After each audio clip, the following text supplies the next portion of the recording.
மகராசிக்காரர்களுக்கு மிகப்பெரிய மேன்மையான காலகட்டம்.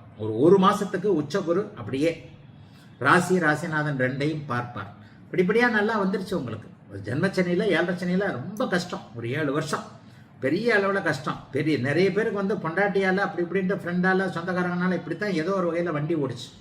ஆண்களுக்கு பெரிய அளவில் சொல்ல முடியாது. அந்த அளவுக்கு பெரும்பாலும் கஷ்டப்பட்டவங்கலாம் மகர ராசிக்காரர்கள் தான். இவங்களுக்கு எல்லாத்துக்கும் ஒரு ரிலீஃப் கிடைக்கக்கூடிய அமைப்பு நல்ல வாரமாக இந்த வாரம் அமைங்க. ஒரு மாசத்துக்கு உச்சகுரு ராசியை பார்க்குறாரு, ராசிநாதனையும் பார்க்க போகிறார்.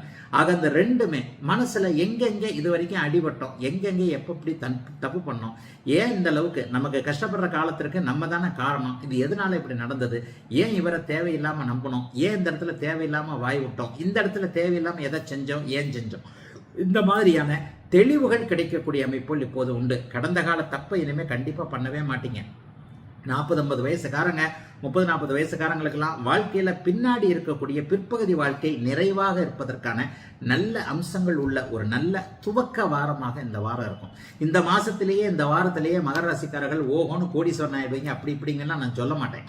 இந்த வாரம் ஒரு அறிமுகமாகின்ற விஷயம், இந்த வாரம் ஆரம்பிக்கக்கூடிய ஒரு விஷயம், இந்த வாரம் மனசுல வரக்கூடிய ஒரு எண்ணம் அவரவருடைய பிறந்த ஜாதக அமைப்பிற்கு ஏற்றார் போல இனிமே மகர ராசிக்காரர்களுக்கு கஷ்டங்கள் வராம படிப்படியா முன்னேற்றங்களை தரக்கூடிய வாரமாக இந்த வாரம் கண்டிப்பாக அமைங்க. வார ஆரம்பத்தில் 12ஆம் இடத்தில் இருக்கக்கூடிய சந்திரன் அப்புறம் வளர்பிறை சந்திரனாக ராசியிலே இருக்கிறார். அந்த ராசியிலே இருக்கக்கூடிய புதன்கிழமை வியாழக்கிழமெல்லாம் தெளிவான சிந்தனைகள் வரும், தீர்வுகள் கிடைக்கும்.